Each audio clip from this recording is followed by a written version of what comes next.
Hello दोस्तों, जय हिंद, वंदे मातरम।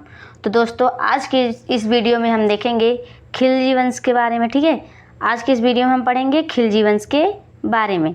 तो इसके पहले भारत पर किसका शासन था? तो कहेंगे इसके पहले भारत पर गुलाम वंश का शासन था। तो अब देखेंगे खिलजी वंश का शासन कब से कब तक था। तो सन 1290 ईस्वी से 1320 ईस्वी तक खिलजी वंश का शासन भारत पर था। तो दोस्तों, वीडियो में लास्ट तक बने रहिएगा। वीडियो अच्छी लगे तो वीडियो को लाइक, चैनल को सब्सक्राइब जरूर कीजिएगा। तो यहाँ पे हमारा पहला प्रश्न देखेंगे बिना देरी किए। दिया है, गुलाम वंश के पश्चात वर्ष 1290 में खिलजी वंश की स्थापना किसके द्वारा की गई? तो खिलजी वंश की स्थापना कब की गई थी? तो वर्ष 1290 ईस्वी में। तो किसके द्वारा?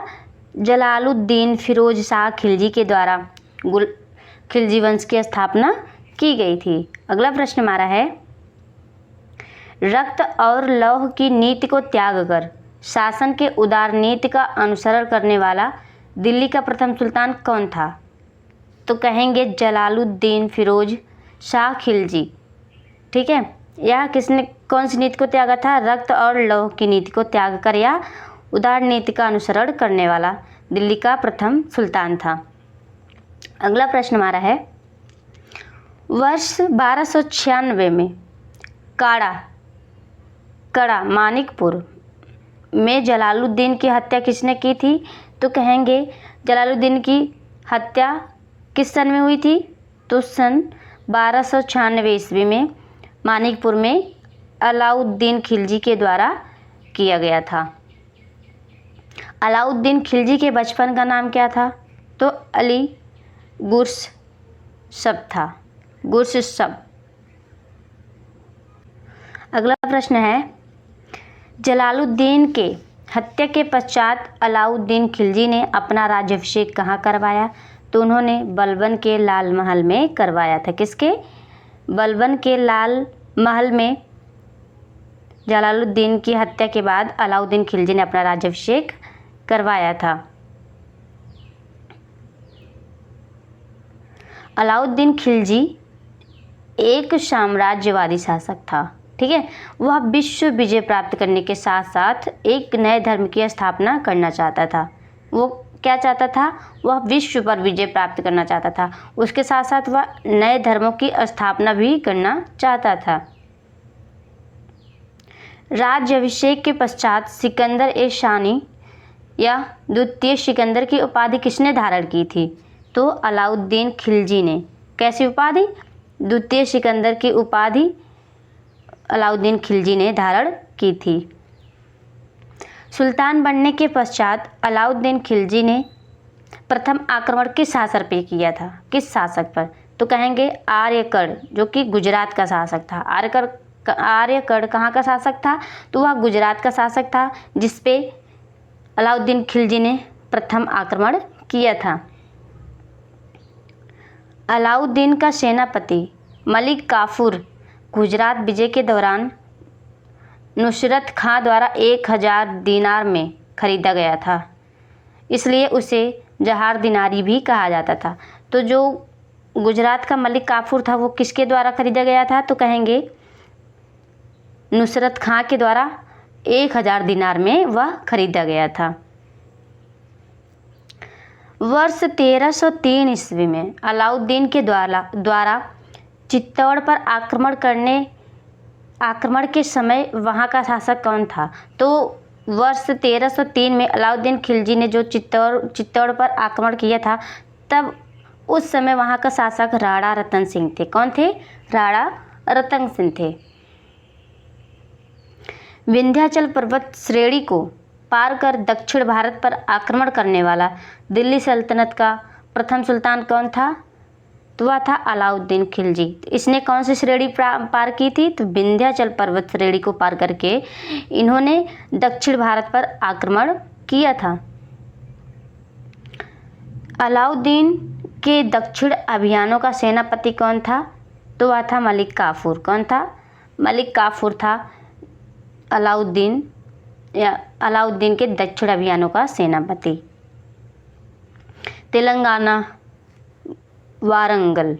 ठीक है, तेलंगाना के शासक प्रताप रुद्र देव द्वितीय ने मलिक काफूर को विश्व प्रसिद्ध कोहिनूर हीरा भेंट किया था, जिसे मलिक काफूर ने अलाउद्दीन खिलजी को भेंट किया। तो जो कोहिनूर हीरा था उसे सबसे पहले किसने भेंट किया था, किसको? तो कहेंगे प्रताप रुद्र देव ने, उन्होंने मलिक काफूर को सबसे पहले भेंट किया था। तो मलिक काफूर ने वही कोहिनूर हीरा अलाउद्दीन खिलजी को भेंट किया था। मलिक काफूर द्वारा सर्वप्रथम किस दक्षिण भारतीय राज्य पर आक्रमण किया गया था? तो देवगिरी पर। मलिक काफूर ने सबसे पहले जो दक्षिणी राज्य था उन्होंने देवगिरी पर सबसे पहले आक्रमण किया था। दिल्ली सल्तनत का वह कौन सा सुल्तान था जिसने नगद वेतन के साथ अस्थायी सेना का संगठन किया था? तो कहेंगे अलाउद्दीन खिलजी था। कौन? अलाउद्दीन खिलजी था जिसने नगद वेतन और अस्थायी सेना का गठन अपने राज्य में किया था। अलाउद्दीन द्वारा सेना में भ्रष्टाचार रोकने के लिए कौन सी योजना अपनाई गई? तो घोड़ों को दागने की प्रथा तथा हुलिया प्रथा। अलाउद्दीन खिलजी ने दो प्रथा को अपने योजना में अपनाई थी। एक था घोड़ों को दागने की प्रथा और दूसरा था हुलिया प्रथा। चराई कर तथा गृह कर, जिसे घरी चरी कर के नाम से जाना जाता था, ठीक है।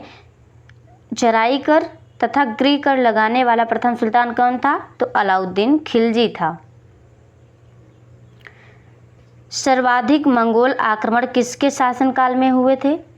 तो अलाउद्दीन खिलजी के शासनकाल में सबसे अधिक मंगोल आक्रमण हुए थे।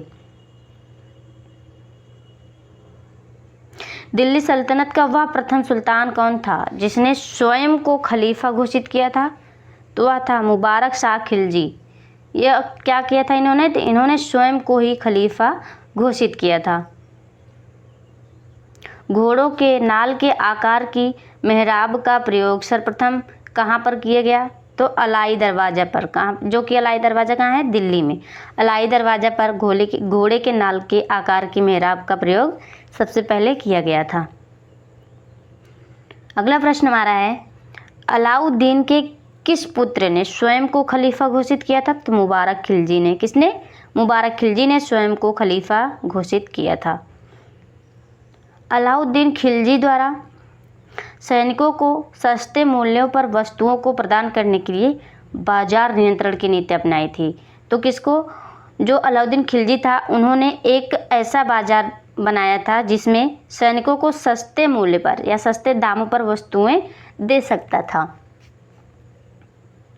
यहाँ पे देखेंगे हम अलाउद्दीन के बाजार एवं नियंत्रण अधिकारी, मतलब कि अलाउद्दीन का जो बाजार थे उसके नियंत्रण अधिकारी क्या क्या थे, ठीक है। तो यहाँ पे हमारा पहला क्या है? विभाग दिया है, उसके बाद अधिकारी दिया है। तो बरीद मंडी विभाग के अध्यक्ष कौन थे या अधिकारी कौन थे? तो बाजार निरीक्षक थे, ठीक है। उसके बाद है सहना मंडी के अधिकारी कौन थे? तो बाजार अधिरक्षक। कौन थे? अधीक्षक। उसके बाद दीवान रियासत, तो इसके अधिकारी कौन थे? तो बाजार नियंत्रक थे। फिर यहाँ पे हमारा लास्ट दिया है मन्नयान के अधिकारी कौन थे? गुप्तचर थे। किसके? अलाउद्दीन खिलजी के बाजार नियंत्रण के अधिकारी थे। तो यहाँ पे हमारा लास्ट पॉइंट देखेंगे क्या है? पद्मावत, जो कि किसकी कीर्ति है? मोहम्मद जायसी की। मलिक मोहम्मद जायसी की कीर्ति पद्मावत है। के अनुसार अलाउद्दीन ने रानी पद्मिनी की सुंदरता से प्रभावित होकर चित्तौड़ पर आक्रमण किया था। तो जो अलाउद्दीन खिलजी थे उन्होंने चित्तौड़ पर किस कारण आक्रमण किया था? तो कहेंगे रानी पद्मिनी की सुंदरता को देखकर उन्होंने चित्तौड़ पर आक्रमण किया था। तो दोस्तों आज के लिए इतना ही। मिलते हैं नेक्स्ट वीडियो में नेक्स्ट टॉपिक के साथ। तब तक के लिए धन्यवाद।